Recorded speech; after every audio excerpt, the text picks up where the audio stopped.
Meus irmãos, peço que vocês abram suas Bíblias no Evangelho de Mateus, capítulo 5. Leremos a partir do versículo 21.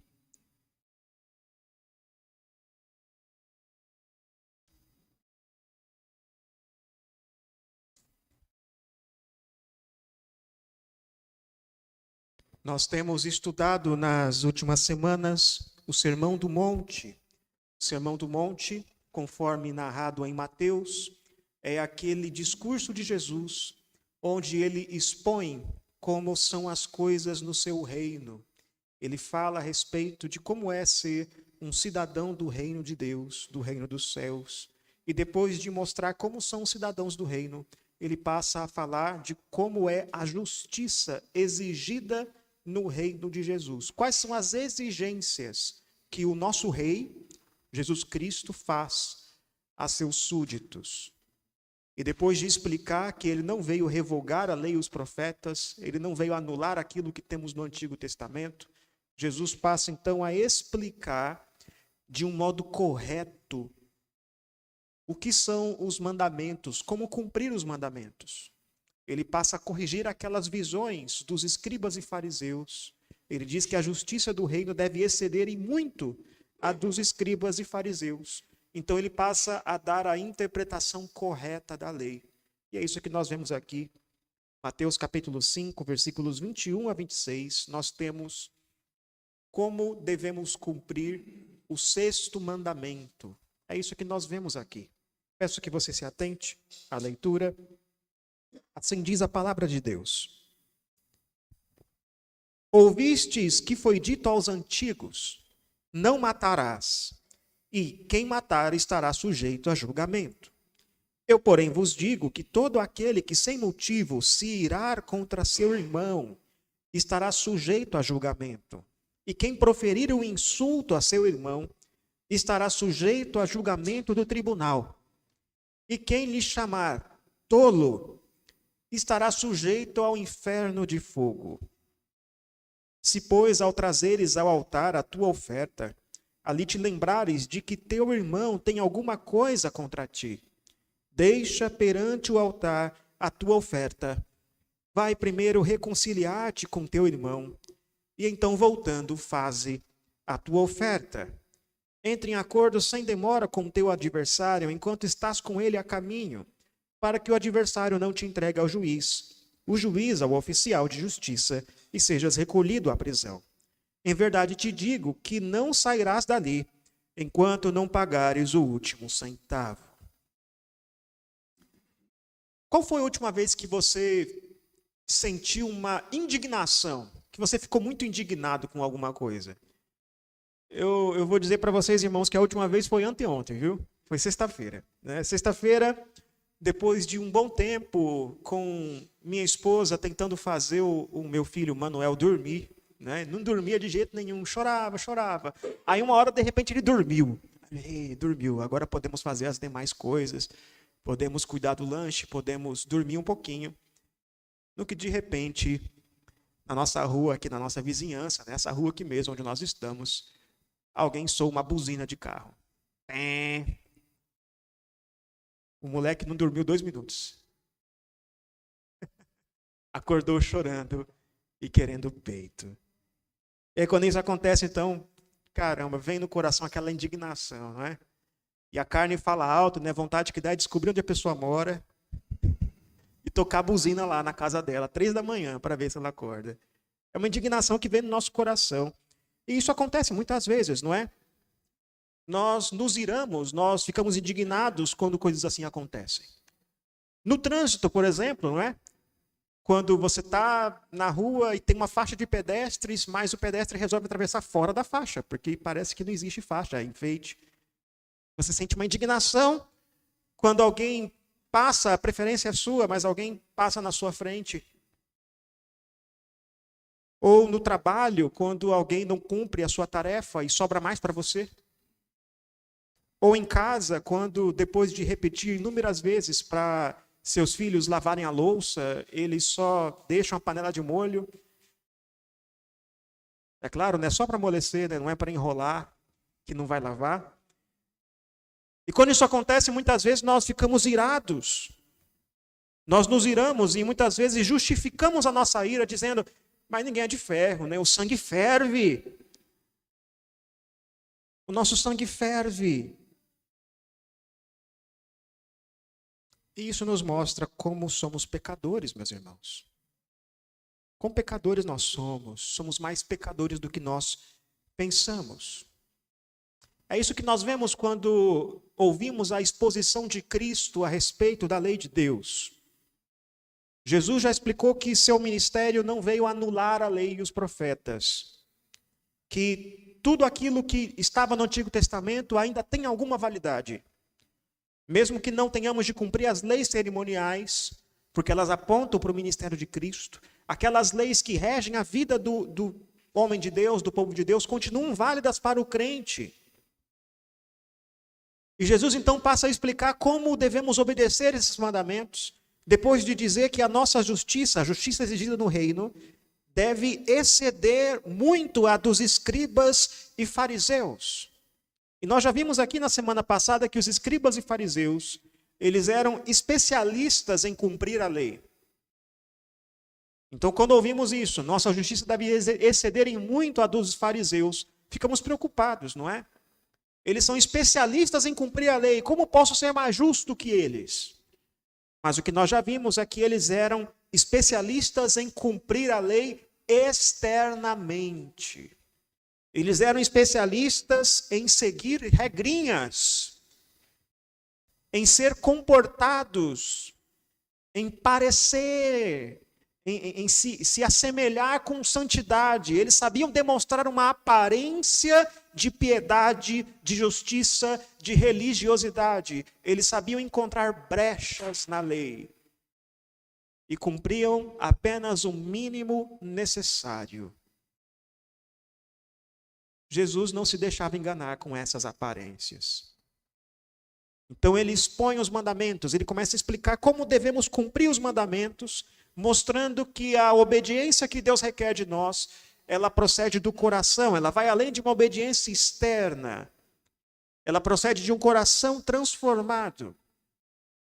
E eu quero corrigir aqui, meus irmãos, uma visão muito errônea que algumas pessoas têm desses versículos. Tem gente que vai dizer que a lei que Jesus ensina é diferente da lei do Antigo Testamento. Tem gente que diz isso, no Antigo Testamento se exigia um cumprimento externo, mas Jesus mostrou que o cumprimento é também no coração, como se Jesus tivesse mudado a lei ou criado uma nova lei. Mas isso não é verdade, porque no Antigo Testamento nós já temos, em Deuteronômio capítulo 6, por exemplo, que devemos amar a Deus de todo o nosso coração, alma e força. O Antigo Testamento já requer de nós um cumprimento interno da lei, um cumprimento que procede do coração. Em Levítico 19, versículo 17, já nos é dito que nós não devemos aborrecer no íntimo o nosso irmão.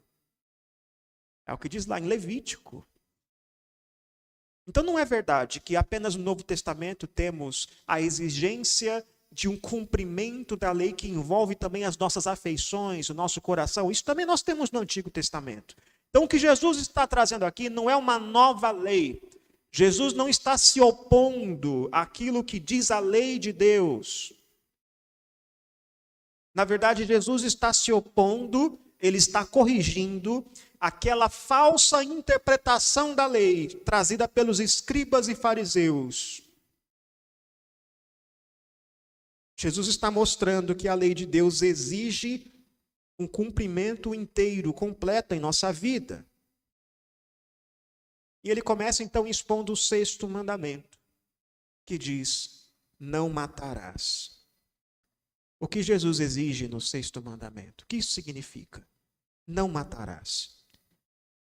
A primeira coisa que vemos aqui, meus irmãos, versículos 21 e 22, nós vemos o que o 6º mandamento proíbe.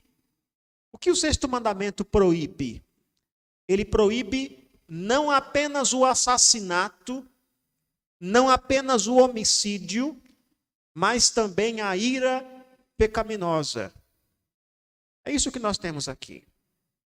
Não é proibido apenas o assassinato, apenas o homicídio, mas tudo aquilo que leva a morte, começando pela ira pecaminosa que habita em nosso coração. Jesus começa citando o 6º mandamento, dizendo: ouvistes o que foi dito aos antigos. Vocês ouviram o que vocês receberam dos antigos. Os antigos ouviram e compartilharam com vocês. Não matarás. Não matarás é uma citação de Êxodo 20, Deuteronômio 5, do 6º mandamento. E ele então traz uma segunda citação. Quem matar estará sujeito a julgamento. Isso não é uma citação da Escritura, não temos isso num versículo do Antigo Testamento, mas é algo que nós podemos inferir de versículos como Levítico 24, 17, dentre outros, que diz que quem matar deve ser morto, ou até mesmo Gênesis capítulo 9, quem derramar o sangue do homem, pelo homem o seu sangue deve ser derramado. Gênesis capítulo 9. O que quer dizer que, naquele tempo, quem fosse acusado de assassinato deveria ser levado até os anciãos, até o tribunal composto pelos anciãos do povo. E lá nesse tribunal, essa pessoa seria julgada e, se condenada, sofreria a pena de morte. A penalidade para o assassinato, o homicídio, instituída na lei de Deus pelo próprio Deus, é a morte. Está errado essa interpretação, isso que foi dito aos antigos? Não, não está errado. Até aqui não foi dito nada de errado. Jesus não está discordando do 6º mandamento aqui. Ele não está dizendo, não é bem assim. E também não está discordando do fato de que assassinos devem ser levados a julgamento. Jesus não está se opondo a isso. O 6º mandamento, de fato, proíbe o assassinato. Uma tradução mais correta de Êxodo 20 seria: não assassinarás. Essa seria uma interpretação mais exata, porque é isso que está sendo proibido nesse mandamento, de um modo estrito. É você tirar a vida de outra pessoa com intenção, com dolo. É importante esclarecer que o 6º mandamento, ele não proíbe, por exemplo, a pena de morte. A Bíblia muitas vezes institui e autoriza o Estado a proceder à pena de morte. A Bíblia não proíbe isso. Porque quando o Estado procede à pena de morte, ele está utilizando uma autoridade que foi concedida pelo próprio Deus. Então não é isso que o 6º mandamento proíbe. Também não proíbe a guerra justa. Há situações em que você deve se envolver com guerra, quando for para defender o seu povo, defender a sua família. Também não proíbe a legítima defesa. Quando você estiver em perigo ou os seus familiares estiverem em perigo, você deve defendê-los. E se porventura isso acabar com o fim da vida do agressor, é algo que pode acontecer. O 6º mandamento não proíbe isso, mas proíbe o homicídio, o assassinato. Só que não apenas isso. O problema do entendimento dos fariseus e escribas não é o que eles dizem, é o que eles não dizem. O problema é que para eles o 6º mandamento se resume nisso: não cometer homicídio. Pronto, cumprir a lei. E meus irmãos, se fosse isso, então todos nós aqui, creio que não tem nenhum assassino aqui, não é? Ninguém aqui matou alguém alguma vez. Não tem, né? Então, se fosse apenas isso, então todos nós poderíamos falar assim: ufa, -1, falta só 9 agora. -1, não é? Se fosse só isso. Meus irmãos, é isso que o legalismo faz. O legalismo é aquela ideia de que nós podemos agradar a Deus e que podemos conquistar a salvação por meio de nossas obras. O legalista, ele crê nisso, ele crê que é por meio de sua obediência que ele agrada a Deus. E para tornar isso possível, ele rebaixa o padrão de Deus. É isso que o legalista faz. Ele rebaixa o padrão de Deus e assim ele pode se orgulhar de cumprir a lei. Se alguém disser assim para você, eu cumpro os mandamentos, eu cumpro todos os 10 mandamentos, essa pessoa não entendeu os mandamentos. Quem disser para você, não, eu obedeço à lei, eu obedeço a Deus, eu faço tudo certo, essa pessoa não entendeu nada. E é o que João vai nos dizer na sua primeira carta: se dissermos que não temos pecado nenhum, a nós mesmos nos enganamos e a verdade não está em nós. Quem diz que não tem pecado está em trevas. E hoje tem gente que pensa assim. Tem pessoas que pensam que fazem tudo certo e que por isso não precisam de arrependimento. Talvez você já tenha ouvido, por exemplo, quando você conversa com alguém que não é crente e a pessoa fala assim: olha, você que é evangélico, você que é crente, conversa com fulano, aquela pessoa está perdida na bebida, está perdida nas drogas, ela está precisando. Já ouviu isso alguma vez?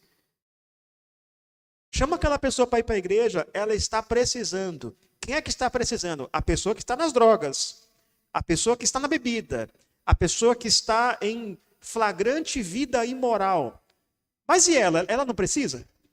Não, eu estou bem, eu faço tudo certo. Eu não estou precisando. Pode deixar que no dia que eu precisar eu vou. Já ouviu isso alguma vez? O crivo de Deus é mais rigoroso. Jesus vem para corrigir essa percepção errada, mostrando que o mandamento proíbe também a ira e o insulto. Ele ensina com toda a autoridade, ele diz: eu, porém, vos digo, a autoridade de Jesus. Não é assim diz o Senhor, ele diz: eu vos digo. E ele então diz que não apenas o homicídio torna alguém sujeito a julgamento, mas também a ira. Todo aquele que, sem motivo, se irar contra seu irmão, estará sujeito a julgamento. Meus irmãos, a ira é a raiz do homicídio. Ninguém comete homicídio do nada. Ninguém comete assassinato do nada. É assim com qualquer pecado, não é? Talvez você já tenha ouvido alguém falar assim: poxa, aquele casamento estava indo tão bem, mas do nada a pessoa traiu. Isso não é do nada. Não é do nada. Aquele pecado estava sendo nutrido muito antes no coração. É a mesma coisa. O homicídio, o assassinato procede de um coração cheio de ira.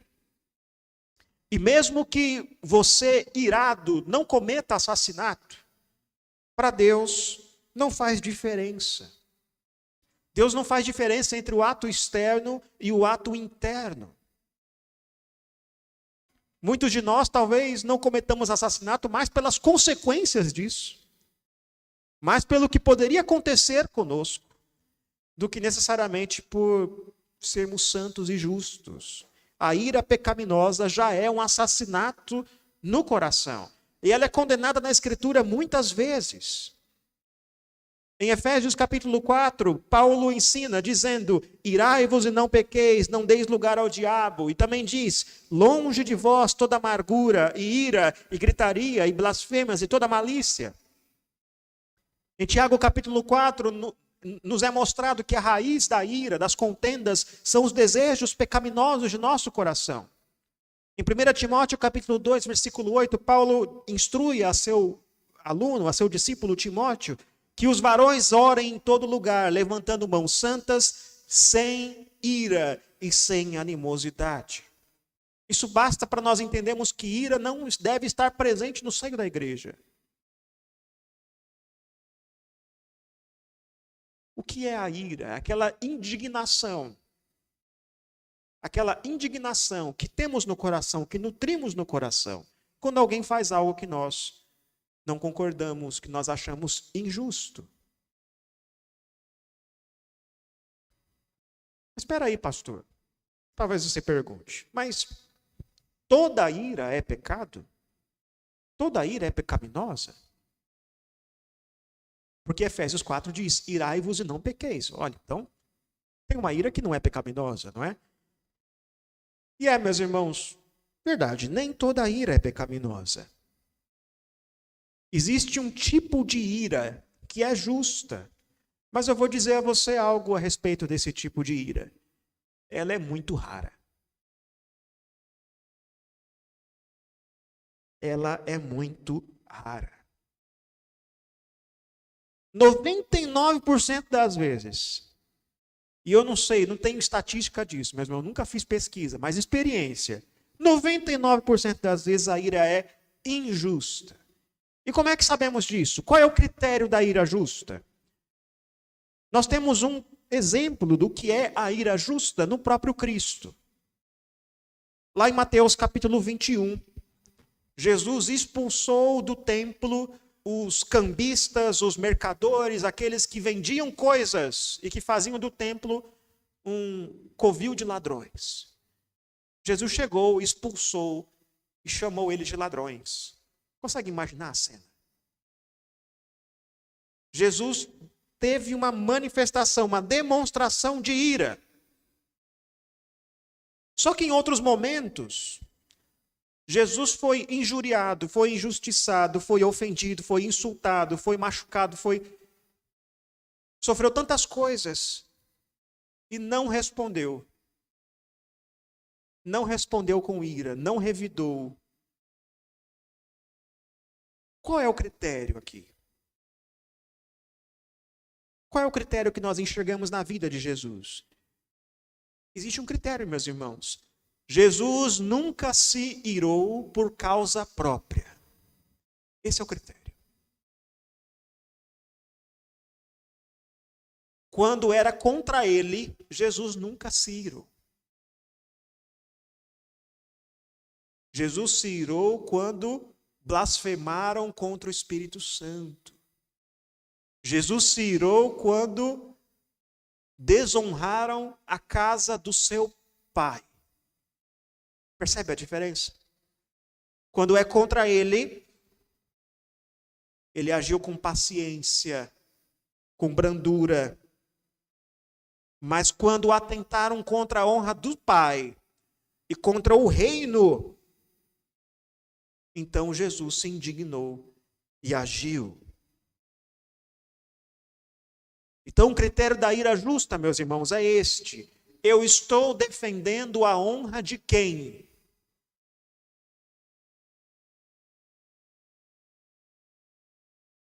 De Deus ou a minha própria honra?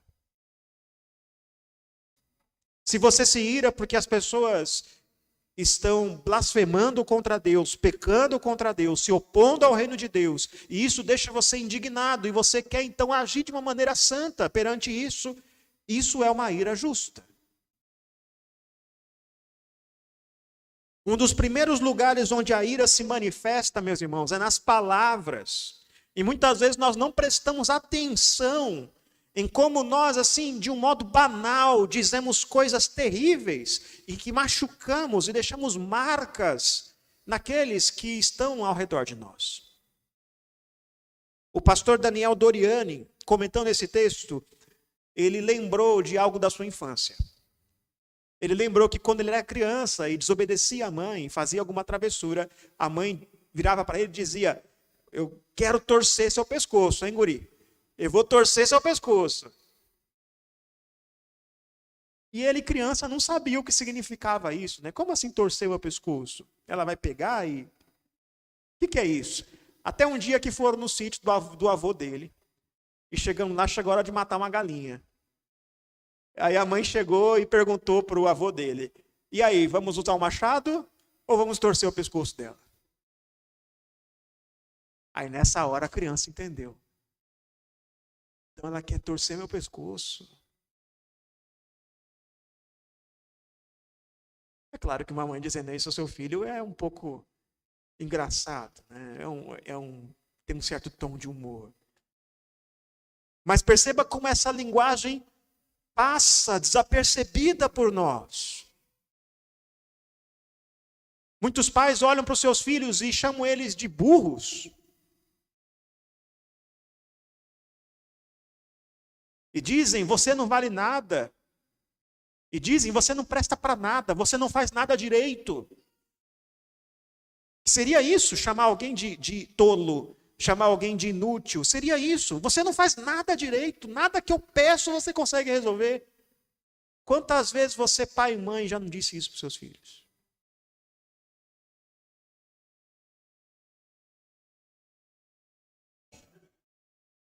A maneira como você critica seu cônjuge, sua esposa, seu marido, no momento da raiva, pode criar fissuras no seu relacionamento. A maneira como você trata os seus filhos, as palavras que você diz, pode deixar marcas para sempre.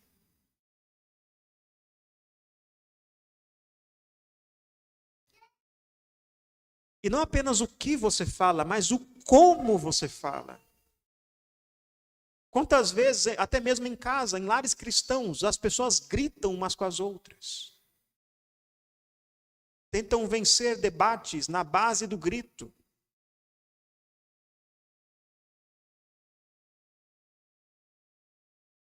Ou então com ironia, com sarcasmo, com jocosidade. Isso também é um modo de ferir. Talvez você não mate com as suas mãos, mas matamos com as palavras. E é isso que Tiago nos instrui na sua carta a respeito da língua. A língua é como fogo.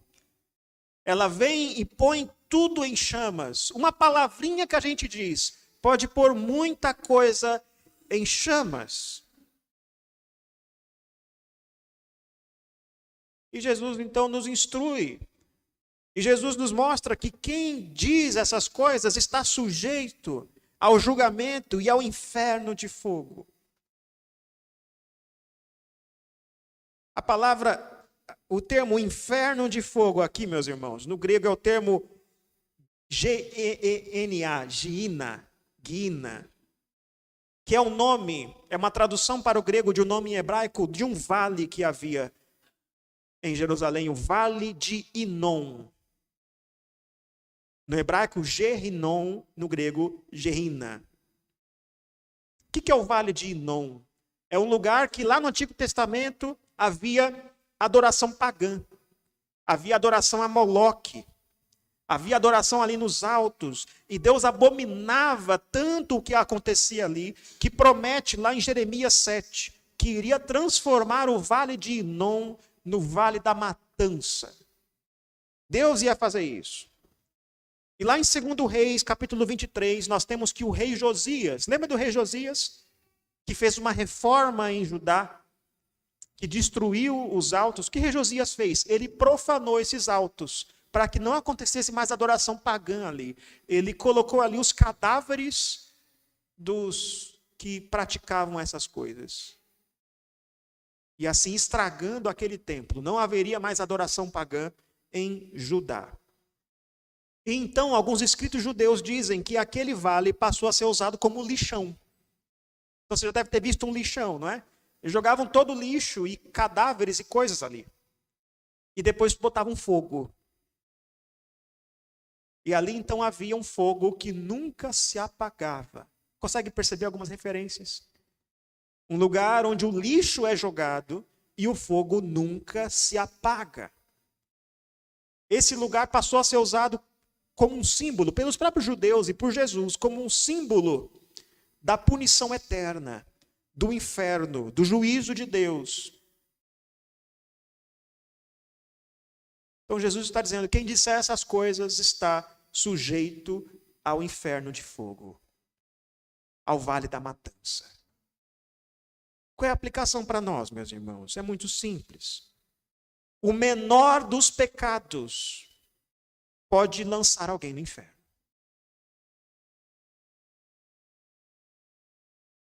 O menor dos pecados. Mas, pastor, existe pecadinho e pecadão? Existe sim. Existe pecado de maior e menor gravidade para Deus. Deus muitas vezes fala dos pecados de maior e menor gravidade. Mas até o pecado de menor gravidade é o suficiente para lançar alguém no inferno. Nós vimos o que o sexto mandamento proíbe.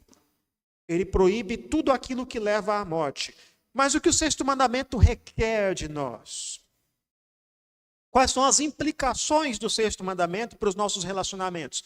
É isso que nós vemos nos versículos 23 a 26. Então Jesus explicou o que o mandamento significa. E agora ele começa a trazer as implicações disso. Nós percebemos que ele começa a fazer uma aplicação pessoal. E como é que nós sabemos disso? Porque Jesus muda da terceira para a segunda pessoa. Até aqui Jesus estava fazendo uma aplicação hipotética. Se alguém disser, se alguém se irá, agora Jesus começa a falar para os seus ouvintes. Ele diz, quando você trouxer a sua oferta, quando você se lembrar, segunda pessoa, ele está aplicando aos seus ouvintes, trazendo imperativos, trazendo ordens. E como Jesus aplica esse mandamento? Jesus nos dá duas situações aqui. Ele começa a nos trazer situações reais, cotidianas. Na primeira situação, estamos num contexto de adoração. Estamos num altar, prestando sacrifício, que é a maneira como se adorava naquele tempo, na antiga dispensação.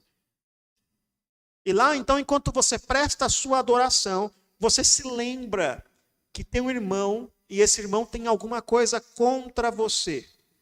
O que você deve fazer? Você deve ir lá e reconciliar-se com seu irmão. Você deve resolver isso primeiro. E só depois, então, você estará apto a prestar o sacrifício, a adorar a Deus. Eu quero que você preste atenção numa coisa aqui. Jesus está falando de quando o seu irmão tem algo contra você. Ele não está falando assim, quando você tiver algo contra seu irmão. É claro que quando você tiver algo contra seu irmão, quando seu irmão tiver ofendido você, você deve procurá-lo e procurar reconciliação. É o que Mateus ensina lá Jesus ensina em Mateus 18. Mas aqui é quando o seu irmão tem algo contra você. Mesmo quando é o outro que está irado com você. Porque nós lembramos quando o outro se ofende, quando o outro nos ofende, né? A gente lembra muito facilmente. Mas a gente se esquece muito fácil quando somos nós que ofendemos o outro. Às vezes uma palavrinha que você disse deixou o outro ofendido. E aquilo permanece. Você nem lembra o que foi. Mas você sabe que aquele irmão está esquisito com você. Jesus diz que nessas situações nós devemos procurar a reconciliação. Não devemos, não podemos cultivar a ira no coração dos outros. Se a ira é tão grave assim, eu devo me preocupar não apenas em não cultivar a ira no meu coração, mas também não devo provocar a ira no coração do irmão. Lembra do que Paulo ensinou lá em Efésios capítulo 6? Que os pais não devem provocar seus filhos à ira. Isso serve para o contexto de toda a igreja. Você não deve permitir que haja uma ruptura no relacionamento entre você e seu irmão. E quando um irmão nosso, quando um irmão seu tem algo contra você, é muito fácil a gente pensar assim, isso é problema dele, não é meu. Se ele tiver algo contra mim, ele que me procure, não é? E joga sobre o outro a responsabilidade. Ou então, eu fiz tudo certo, eu estou no meu direito, eu não fiz nada de errado. Se ele tem algo contra mim, ele que vai resolver isso com Deus.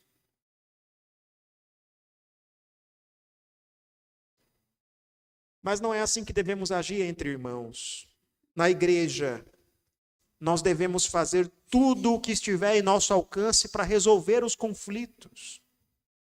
É isso que Paulo ensina lá em Efésios capítulo 4, versículo 3, quando ele diz assim, esforçando-vos diligentemente por preservar a unidade do Espírito no vínculo da paz. O que é isso? No que depender de você, você vai fazer tudo o que estiver em suas mãos para que haja reconciliação. Mas e se o outro não colaborar? aí sim é responsabilidade dele, mas você fez tudo o que está em suas mãos. Você o procurou, você conversou, você pediu perdão, você se humilhou. É isso que você deve fazer quando alguém ficar amargurado contra você, quando alguém não estiver falando com você direito. Vá resolver isso. Vá o quanto antes. Não permita que isso permaneça assim. Não deve existir no seio da igreja irmãos que não se falam, irmãos que não se cumprimentam, irmãos que guardam ressentimento um do outro por coisas do passado.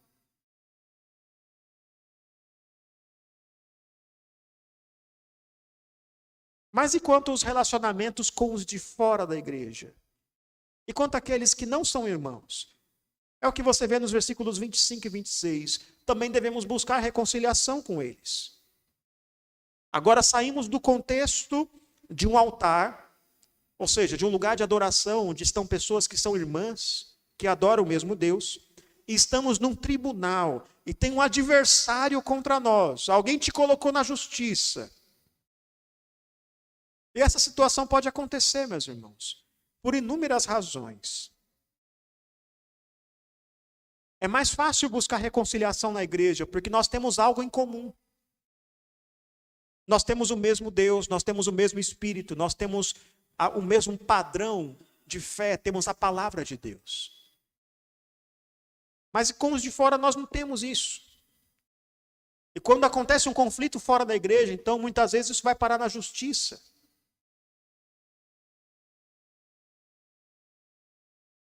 O que devemos fazer? Jesus ensina que devemos entrar em acordo. No que depender de nós, devemos buscar ter paz com todos. Nem que isso signifique você pagar algum preço. Nem que isso signifique que você sai perdendo. Porque mesmo nos relacionamentos com os inimigos, nós não podemos nutrir no coração deles a ira. É o que Jesus vai nos ensinar várias vezes aqui. Não é pecado apenas quando eu cometo no meu coração, mas também quando eu provoco no coração do outro. Também é pecado. E muitas vezes a gente se esquece disso aqui, meus irmãos. Principalmente no contexto em conversas que temos com os descrentes e conversas apologéticas. Quando nós discutimos com os descrentes sobre religião, sobre política, muitas vezes nós agimos com aspereza, nós zombamos, fazemos piada, fazemos troça.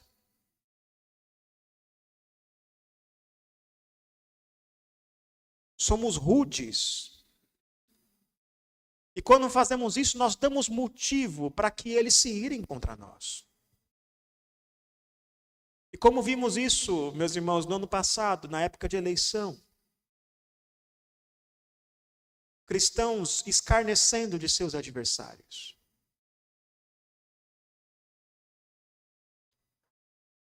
Mas é claro, talvez você diga, mas eles vão ficar ofendidos com a gente por causa do evangelho. É verdade. Os descrentes vão se escandalizar do evangelho. Quando você disser a eles a verdade que eles são pecadores e que precisam de Cristo, eles vão ficar ofendidos. O evangelho é ofensivo. Mas, meus irmãos, o evangelho é ofensivo o suficiente. Você não precisa ser mais ofensivo que o evangelho.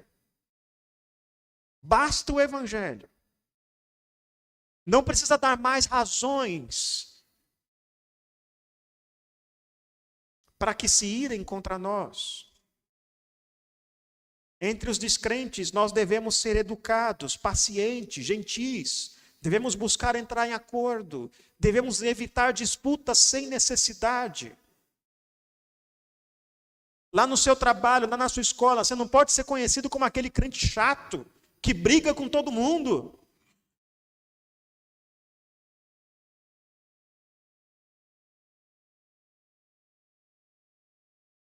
É isso que o sexto mandamento exige de nós, meus irmãos. Ele proíbe não apenas o homicídio, mas tudo aquilo que leva ao assassinato, à ira, à ofensa, aquilo que procede do nosso coração e que se manifesta em nosso falar, em nossas atitudes. E o sexto mandamento requer que façamos tudo o que pudermos para ter paz com todos. E diante disso, meus irmãos, quem aqui pode dizer que cumpre esse mandamento, que cumpriu esse mandamento perfeitamente ao longo de toda a sua vida? Quem pode dizer que nunca se irou? Quem é que pode dizer? Talvez alguma criança aqui. Pode dizer, eu nunca me irei, mas dificilmente, até as crianças se iram. Quem aqui pode se orgulhar como os fariseus de cumprir a lei? Todos nós, meus irmãos, já lidamos com isso. Muitos de nós lidamos com isso todo dia.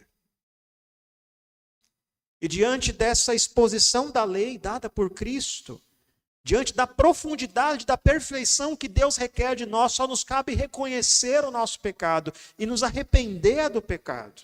E nesse momento, então, você deve pedir a Deus que sonde o seu coração. Peça discernimento da parte de Deus das motivações, dos ídolos do seu coração, dos desejos que levam você a pecar.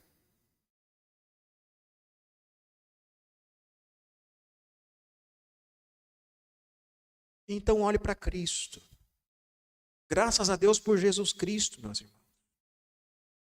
Jesus cumpriu a lei perfeitamente e Cristo obedeceu este mandamento. Ele não revidou com ultraje. Ele não se irou contra aqueles que o ofendiam, que o injuriavam. Ele foi paciente, até mesmo na cruz. Quando ele disse, Pai, perdoa-lhes, eles não sabem o que fazem. E é porque Jesus foi paciente com eles e foi paciente conosco que nós temos o perdão dos pecados. Jesus é o único que tinha direito. É o único digno. É o único que não tem pecado, mesmo sendo justo, mesmo sendo digno de toda a glória, ele não fez vingança. Um dia ele virá para julgar a todos. Ele voltará para julgar os pecadores. Mas na sua primeira vinda ele veio com misericórdia. E quando for difícil para você, meus irmãos, quando for difícil para você, quando você tiver vontade de defender a sua honra, de defender o seu espaço, olhe para Cristo. Ele é o único que tem direito a reivindicar. E ele abre mão desse direito para nos salvar. Que Deus nos abençoe e nos ajude a vencer a ira e a demonstrar em nossa vida os valores do reino de Deus.